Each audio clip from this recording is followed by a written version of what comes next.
One of my biggest fears, I've thought about it throughout my life, it's like being caught on camera eating. Here goes. Hidden in Singapore's city centre, on a hill, sits a quaint building. It once housed the police headquarters, but they left, and the building stood empty. A few years ago, drawn by cheap rent, creatives, craftsmen, food visionaries started moving in. Today, it's become an enclave of great eats, great drinks, workshops, and retail studios. And here, you'll also find folks like me. My co-founder and I quit our old jobs to open this art studio here, so we can make art fun. Or maybe really, so we have a place to dance. I want to show you around Hill Terrace because I love it this much. Hill Terrace is located in Chinatown, a 2-minute walk from the MRT station. It's so well hidden behind this hawker centre, many Singaporeans might be surprised to know it exists. But we're here now, and first up, we'll do what every Singaporean loves to do: eat.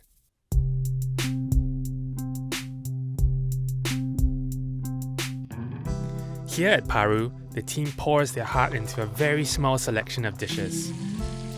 The star of the moment is carbonara udon.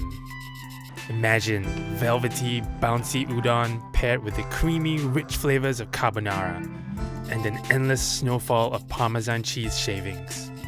It smells amazing though. So good. Definitely a comfort food.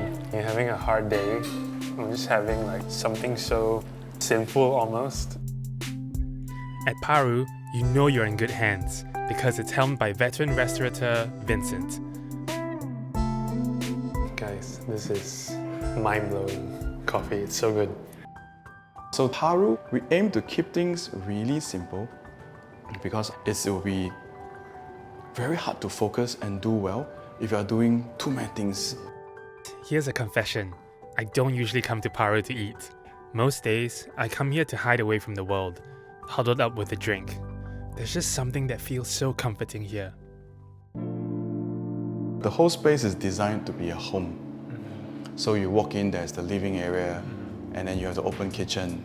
And the washing area, which is supposedly the dirtiest part of a whole job, we want to celebrate it by putting it right next to the main door. So when people leave, right, it's almost like mom and dad saying bye to family members who came for dinner. I wonder what this room was used for in the past, but a little bit of imagination has turned it into a sanctuary of sorts. Thanks, Dad.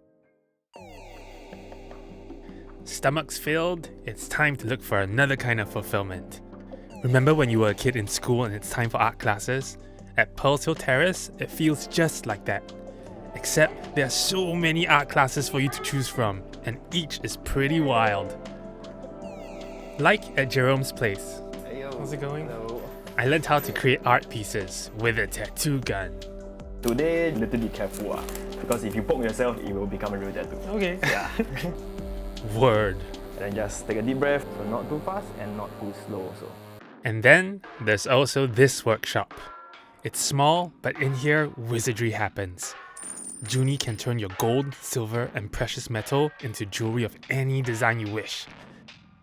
And if you're up for it, she'll even teach you how to do it. Kiki, you keep on stepping, then don't stop. Is it okay? Yeah, just continue until it becomes like pinkish. pinkish. Just slightly tap and shape it. Like many of us here, Junie started out here with just a dream. But over the years, that dream has materialized into dozens and dozens of beautiful projects. I think I really like this one. So the client, they actually went for their first honeymoon. So they actually showed me a photo of the scenery. And then they were like, oh, can I put it in my ring? So it was just a crazy question. And I was like, oh yeah, I guess I can do that. A lot of the rings that she was talking about, it's based off of memories. I think that's really beautiful, something really special that you can't get from like not just a normal regular ring. Sure, it's expensive, it might appreciate in value, but like money, I feel is temporary. Feelings, emotions, memories are forever. Truth is, for many small independent studios like Junie's and mine to have our own place, rent is always a challenge. though there's one reason why we've all been able to stake out here at Pearl's Hill Terrace. So this is the landlord's office and a place where everybody comes to de-stress. When we can't make rent, we will come up here and we will just play with the cats. And I think it's a way for them to check that we're still alive so that they can collect rent eventually. I'm kidding. So these are the Toms and Jerry, who rule over us at Pearl's Hill Terrace. Almost every day, you'll find Jerry walking around the building, checking in on the 200 SEP tenants, and all other manner of living things here. Hi, this is Keith's place. Wow, this is so exciting. This is Keith's place. You see, this coconut trees, I grow them, from a coconut. This rambutan, I planted it also. Pearl's Hill Terrace won't be Pearl's Hill Terrace without Jerry. People were offering him good money to rent the units as storage spaces, offices. But Jerry kept the units for studios in the creative and art scene, and he keeps the rent affordable. When you first came into this space, did you already know you wanted to get artists into this space? It has been my dream to do it my dream. You see, I was running tuition centers at the Hero building. And behind it was a barber shop. So there the artists were drawing portraits for survival. So at a young age of 20 plus, I really very much in contact with the artists and really enjoyed it a lot. So this place, it makes you a very happy person because together with young artists with their dreams, and it's always a big joy when you see them make it. And that's the biggest joy of it. For some, Pearl's Hill Terrace seems messy. But it's exactly this messy, organic environment which makes creatives feel so free to experiment here. And in this experimental spirit, I head next into a studio which I've always felt a little shy to venture into. Hi Shan. Hello. How are you? Good.